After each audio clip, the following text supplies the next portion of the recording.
Happy new week. I'm very, very excited about this week, even though we are just started out the next lot of 6 weeks of isolation here in Melbourne.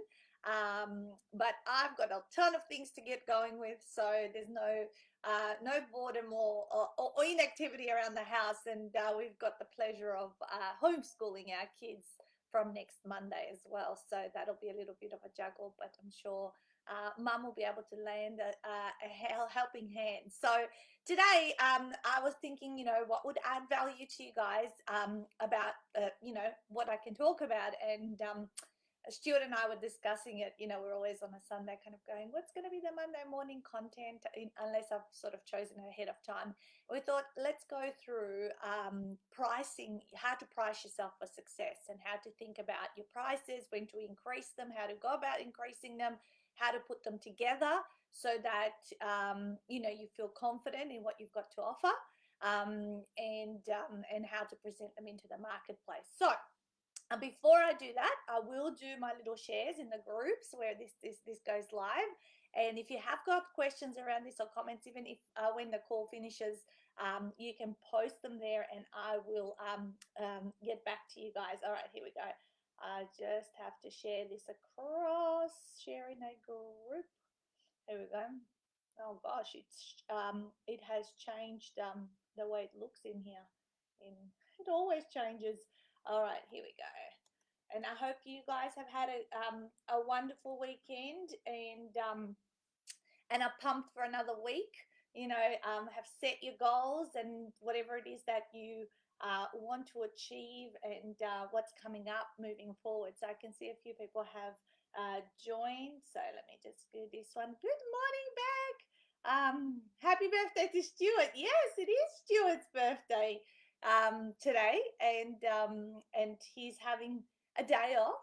He goes, I'm not doing any work today. It's my birthday, which is cool. And we're going to be celebrating with the family later on today. But I did make a cake. I did make a cake on Friday, because it's actually my mum's birthday as well on this coming Friday. They're only 4 days apart. I'm just doing one more share and then we'll get into it. And yeah, so I made them a cake, and today he's requested nachos. So he's going to go shop for the ingredients, and apparently I'm going to cook. Oh, this is stuck now. I don't know what's going on this other computer. And yeah, so whenever it's your birthday, you get to choose what the dinner is going to be. Anyway, I'm going to give up on that. I've shared in two groups. I can share it later on in the other one. But yes. All right, so how to price yourself. I've got 10 points here to cover off with you guys. So how to price yourself for success and how to think about it. So there's going to be some mindset and some strategy things to consider around, where it is. And this is something a lot of people feel uncomfortable with. And they're not sure of, or they just don't know what to do, or when they panic, they reduce their prices, and all sorts of you do the same with your family. Amazing, Beck. Yeah, I know you do birthdays very, very organized, and how you prepare stuff from the night before and you put them out there for kids. All right. So, first point on my list to discuss today about pricing yourself is: do you believe? To ask yourself, do you believe the price that you have put on your product or service is aligned with the value that you believe people will receive? And so, if you don't believe it, or you wouldn't invest in it yourself, then probably you haven't got it priced at the right point. At the beginning, when you start out, generally you're unsure of, is this worth what I'm putting it there for? That this is why people sometimes start out doing some pro bono work, and get their skills up and confidence up. And I think also pricing has to do a lot with how confident you are in delivering a result, and in a particular time frame, because you might charge a lower price point to begin with people, but over time you might do things quicker, or you'll be able to help your clients a lot quicker, because you will have ironed out all the things that to bypass, and you'll be more attuned to how to help them and all that sort of stuff. So therefore, why we increase our prices is actually we come to a point where we're able to help our clients a lot faster to achieve the result they signed up with us to achieve. Good morning, Mo. And yes, this is a great topic. A lot of people want to know how to do it and how to feel comfortable about it. Also, when you think about your price point that you offer in a marketplace or for your products or services, doesn't make you feel a little bit uncomfortable. Okay, not a lot, because if it's too much, then you don't believe it and you don't think you're worth that. Because remember, we're aligning, what you are asking for with value, what you think value is. And actually, in my mind, I also believe that the price point we put on our products, the value is 5 to 6 times what people actually pay. So pricing is a calculation, yeah.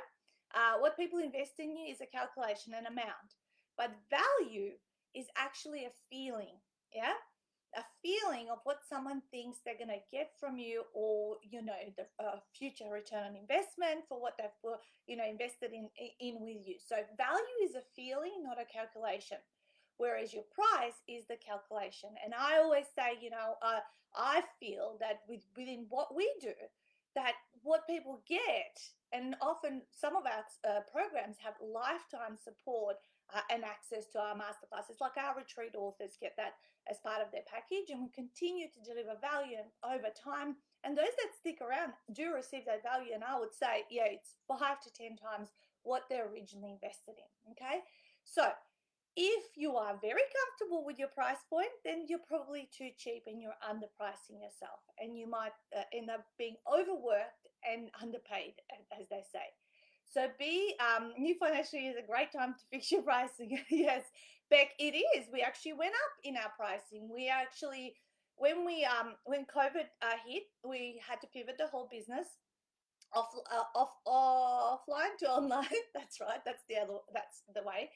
And so we introduced the virtual retreat, and we put it less than the real life retreat, because obviously we didn't have the travel cost, accommodation, meals. We removed the physical printed books from our program. So we removed a lot of hard costs and therefore reduced the program down, and some of the one-on-one time, right?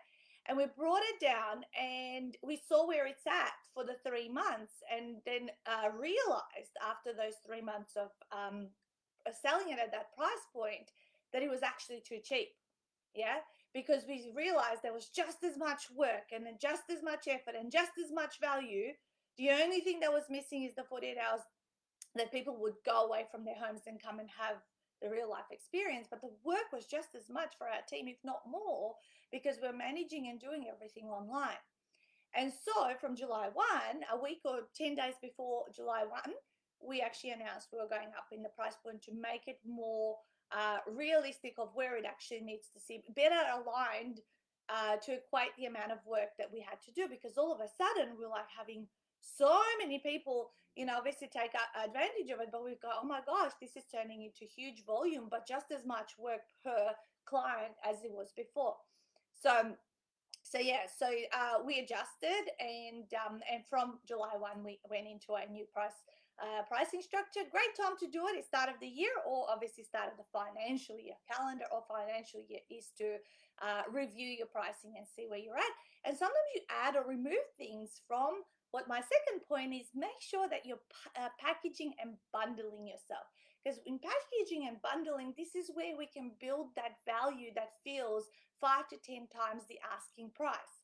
And I've done many lives before on packaging and bundling, so I'm not going to go in a lot of detail here. And some of you that are listening to this, certainly have had the pleasure of me teaching you, and then you've done your own packages and bundles. Beck's saying I did similar thing with my coaching online, but have kept pricing same now. Just got headhunted to replace another facility, because even though I was more, I was considered better value. Yeah, totally, Beck. And sometimes we can go, oh, we moved something online, and therefore it should be less. But I don't believe what we have done for our clients, well, I can only speak for myself, has been any less. If anything, it's been more, because we introduced like weekly accountability calls after the retreat for 4 weeks, which never existed prior to this, and you would know this. And a lot of more, like, follow up and touch base, because we know we're not there with the people. So the work was just different, not less value. Anyway, so package and bundle yourself. The packaging and bundling really does, and it illustrates and demonstrates to a client they're going to get many different forms of support from you. So let's say if you're a coach or a consultant, a lot of people who watch me are people who are selling a service-based business, and they might be like kind of thinking about it. Oh, I'm going to coach someone, it's just going to be their one-on-one coaching sessions and all that. But it's not just that. There must be more things that you actually do. You know, how about starting a Facebook community where your clients can hang out and, kind of share with one another? Adding in books and products and service, like, tangible and intangible extras that your clients can get as a bundle of working with you. And I've shared in the past, with the weight loss clients, I would buy them like scales and a heart rate monitor watch and like do a little physical bundle and package inclusive of their actual coaching. Mo, online for me is same value was, yeah, table of value was awesome that you showed me. Yeah, Mo, we did a session one-on-one and we did her package and bundle table of value, and you can rejig that, Mo, so many times over time. You should be able to adjust it, remove things, add new things. I used to adjust my tables of value every 3 to 6 months in the early days, and then probably every 6 to 12 months of late. And now, like, we've had to introduce a whole new table of value for these virtual retreats because they are different from what the real life one would be. Okay, early on, start lower in your pricing, and then edge up as you feel more comfortable, and you can see that you're getting people faster results. Yeah. So for me, it could be something like after the first 5 or 10 clients that I put through this program. So rather than a date, the first of the financial year, if you're kind of working with people one-on-one, maybe after your first 10 clients, you will move your prices up to the next price point. And actually, this is what I did in my very first couple of years of business. When I'd get to a certain amount of clients that I've, introduced and worked with, I would go up to the next price point, and that worked really well for my confidence and achieving and hitting goals and moving up from there. And you will feel comfortable, and you'll then look back on your early days and you'll go, oh my gosh, I can't believe I used to charge X for this or Y for that. Yeah. So the use of pilot programs is also really great, where you can represent this lower price point, and those that like, know, and trust you, that want to take part in it, will benefit from the lower price point. But we know it's a pilot program that you're testing and trialing something brand new, so therefore really, really important that you communicate it that way. And every time you do something like this, ensure that you are collecting testimonials and social proof. Yeah, really, really important.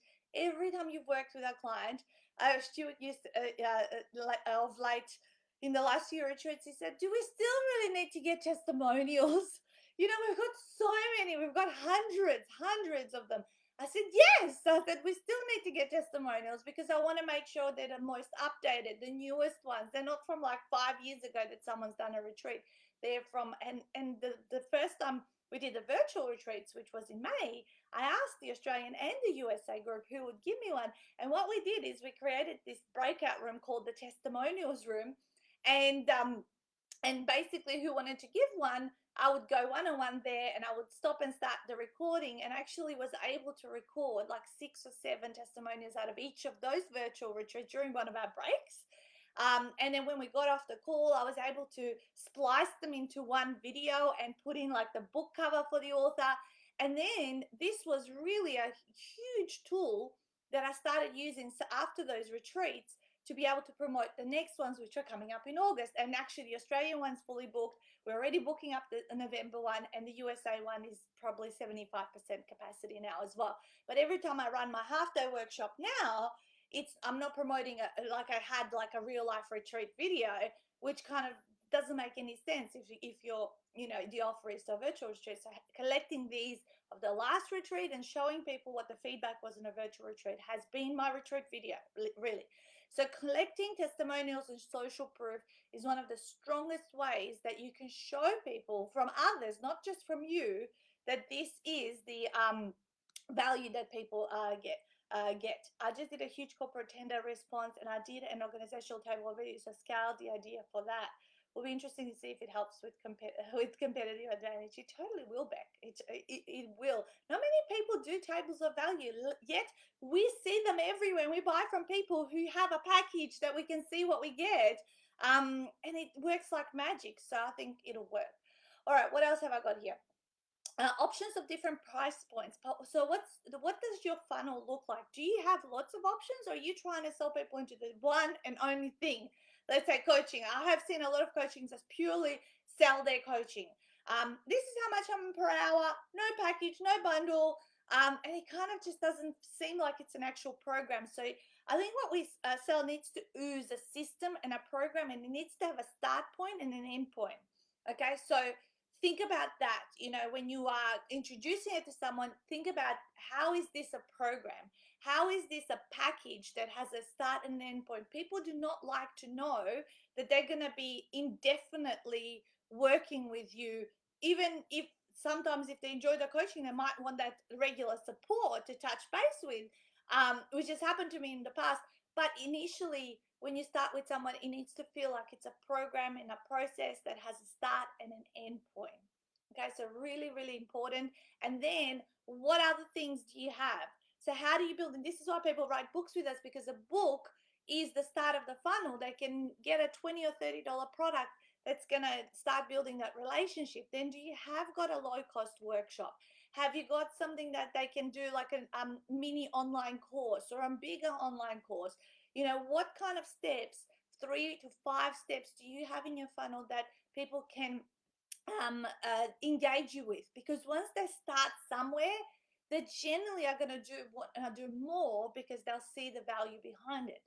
This morning, I had an email from one of our authors who earlier this year, I met her in Perth, and she signed up as a online portal participant. This is 10% of my highest end program. But this morning she was ready, and she had finished her book and said, I'm ready to do the publishing package. By the way, I've just deposited X amount in your account, and I'll be handing you my book in by X amount of date. And that I didn't even have to do anything. I didn't even have a sales conversation, because she was already in my network. She had seen the value. She's been part of the community, and therefore she upgraded herself to that next step. And so many of our clients will either go to the publishing or go to the retreat from coming into the program, even at a lower cost, into what we do. Yeah, really, really important to build that in, because some people might love what you do, they just might not be ready to take that big step into your highest end program, but they might want to get in and get started and dip their toe in the water, or they might not know, like, or trust you quite as much as yet to get to that next step. So make sure that there are different things, and that you do give value even at the lowest level of people, even getting free stuff from you. Free downloadable, free MP3, a video. It's your best stuff in there, because if they get that as your best stuff, and they're absolutely amazed, then what are they going to get when they work with you? Okay, that would be the mindset behind a potential buyer. Okay, next one is, which is exactly what I was talking about. Deliver massive value through your introductory or free offer before talking price. Yeah, deliver massive value. So we always say value before price. Often I'll get people referred to me by my authors. Actually, lately we've been hammered with referrals, which is amazing. I'm so grateful to our authors, sending us people who we've never heard of and would have never had the opportunity to meet. But my very first point with this person is not to go, hi, come to my retreat. Yeah. It is actually, hey, let's have an initial conversation so I can see who you are. Or I'd really love you to attend the half-day seminar we run at this very low cost, or depending on where they are, and actually have some foundational information, and then we can discuss, where you might fit in, because they might not fit into a virtual retreat. They might just need publishing, right? Or they might need to dip their toe in the water with the online portal. So realistically, what's the point of talking price unless I've actually had a exploratory conversation about where they are in their book writing process? value before price. Yeah, this is why we get also very frustrated when we get those emails from people who have found us on the internet or are shopping on price, and you get the email, how much does your retreat cost, or how much do you charge for your services? It's like, hang on a second, how can I possibly quote you what I charge when I don't even know who you are, what you want, what problems you have, and if you pass my no tickets policy, right? I won't even take you. It doesn't matter what I charge. So I had a very smart ass response. I don't use this one very often, but it frustrates me when I get those emails. So I say, if you're shopping on price, we're definitely too expensive for you. But if you're shopping for value, let's first have a conversation and see where you might fit into what we do. Okay, that was my little kind of 2 cents worth, because people who just ask for how much are you, how much do you cost, they're really shopping on price. They're looking for the cheapest, and you don't want those people. You don't want those people, and you don't ever need to be the cheapest person in the industry or compete on price. Don't compete on price. Show your value, deliver amazing customer service, and people will be willing to spend more. When I was telling you guys a couple of weeks ago, we got the 5 quotes for our deck replacement and all this sort of stuff. And I didn't go for the cheapest one. I didn't go for the most expensive one, but I went with the one that actually felt, the feeling was great relationship, lots of rapport with this person, felt I could trust him, and what he was going to use and the quality of products and the service that I felt I was going to receive from him was the highest. It didn't matter what the price was, right? And that's what I ended up going with. So, really, really, really important that we always establish value before we talk about price. Okay, because unless someone, and I sometimes say to people, in a 10-minute phone conversation, I can't do justice to the value that you need to actually sit through and listen when we do our half day seminar. So I'd rather you actually take the time and spend those 3.5 hours, really understanding and making an informed decision about if this is your next step and you actually want to work with us. Yeah. All right. So testimonial, social proof, collect them all the time. We said that one. And delivering massive value through the introductory offer. Putting your prices up. When and how? Shimi, love that response. Yeah, yeah. I actually, I do say it sometimes. Oh, is it a little bit smart? But yeah, we get asked all the time, and people even come up to us and say, "Oh, people say you're expensive," and I say, "Yeah, well, someone's got to be the expensive one, and I know why I am, and I agree we are, and but I also know the support and the value and the customer level services that we give through our company. All right, so putting up your prices, when and how, we already mentioned a great time, financial year, calendar year. Make sure you pre-communicate.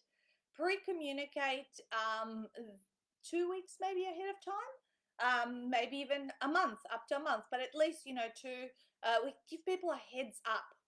What this does actually, guys, it generates sales, because those people that have been sitting on the fence and not sure if they're ready to work with you, or they're just waiting around for the right time, all of a sudden have a different motivator to sign up. So when we increased our price just July 1, we definitely had more than 6 figures in sales before that price increase. Okay, we had a massive last 2 weeks of the financial year, and partly was because of the price increase, and partly because we ran a few seminars in the lead up before we went away on a holiday. But it was like we had people book in because an email went out a couple of times about our prices going up from 1st of July. So really, really important that you pre-communicate and remind maybe a couple of times before it actually happens, and then stick with it. Once you pass that date, stick with it and go through into your new price point. Now, the one thing that I always find is when we move into a new price point, it's always like you'll hold your breath in and wait, you go, is this going to sell at this price point? And then when you sell your first one, of course, and then you get that confidence and reference for success, and then you know that it's going to keep selling, and you just totally feel comfortable that that's where you're at right now. But it's always that moment of in between when you do that, and then you become comfortable. All right, so I actually, I don't know if you're going to come across this, but on on Facebook, there was an ad by, I'll come up, I'll look up this woman's name, but I downloaded some templates on how to approach and write and communicate to your people about the price increase. And she also had 3 really awesome follow-up emails after a sales conversation with someone, and I rejigged them obviously for my business, but they were really worthwhile getting. It was like something like $29 US, and I actually used straight up the first one, which was about the price increase, and retweaked it, and we had a great response, and got my return investment probably 1,000-fold more than that. Yeah. So when others, I already told you, when others ask about your prices, make sure that you have got now a little response of how it goes. And actually, the last point I wanted to cover off here is that we actually lose more business when we're cheaper than when we're more expensive. Okay, so what do I mean by that? Well, we get better quality clients when we're more expensive, when we value ourselves higher, and therefore we also strive to be better and to build more value into what we're doing. At a cheaper price point, we will get the lower quality clients who perhaps will cost us a lot more time and managing of those people versus the other way around. So think about, where are you playing and why that is, and where perhaps you might be limited in your mindset. Sales is all about mindset and confidence and certainty. When I started out as a coach, they said, it's certainty and confidence that sells. Yeah. I was like, used to think, like, what does that mean? I thought it was like the thing that you actually sell, what the thing is and what it includes and all that kind of stuff. No, no, no. Yeah, they said, and I kept thinking about this over years, and I go, when you fully believe in your thing so much and you know what difference it's going to make in someone else's life, you just kind of come across with this no-brainer. You'd be crazy not to do this, and I'm really sorry you'll miss out if they don't, kind of thing. And it's about shifting that and believing. And the last thing I'm going to say is believing you're the best in the world in the solution that you provide for the problem that you solve. You have to believe that you are the leading worldwide provider of that particular product or service. Yeah. If you don't believe that, then it's not going to be very successfully sold by you or people working in your business and your company. Okay. And when you sell with passion, energy, enthusiasm, and belief in that, then it's really, really easy. Then you're only having conversations. You do not actually feel salesy. When I'm selling, I'm like super excited, excitedly sharing information, rather than going, buy my stuff, buy my stuff. That's what I find my flavor. It's like pull rather than push. I just pull people in by the excitement, by what I believe this can do. And then those that can see it and align with that, then they'll progress, and the others will find someone else who's better aligned with them. Yeah. Awesome. So I hope some of this gave you some food for thought. You have written some notes. Let me know what was your favorite thing that you heard. So couple of takeaways, which wrote down value, discuss value over price, and my little reply to people who ask, how much does your program cost? Is, if you're shopping on price, we are too expensive for you. But if you're shopping on value, let's have a conversation and see where you might fit in so we can quote you accordingly. All right, guys, have a wonderful Monday. Go smash out your goals. If you're in Melbourne, stay safe. And yes, we just get some shit done. I'm going to build some online programs. I'm going to just keep building more infrastructure while I can, because once we can get out, we will be more, just out there enjoying, the outside world. But yeah, just utilize the time. It's like when a client cancels, right? You've had a session booked in or whatever it is happen, and all of a sudden they've cancelled, right? And now you have a block of time that you need to do something with, right? You kind of had thought, I thought I was doing this, but now I'm doing that. And basically, what happens is you find something else to do in your business, right? Or you fill that time with something else that you hadn't had time to do. So this is the same with ISO. We thought we were going to go on these million trips and holidays and business and this year, and then the whole calendar just got wiped. Right from March onwards, and we actually really wiped till the end of the year and rejigged it, putting all of our online stuff in there, and we've refocused and now using the time, in a different way, and building more different value and infrastructure towards the business. So that's just pivot and just do something else. All right, have a wonderful week, and as I always say, smash it out. See you guys. Bye.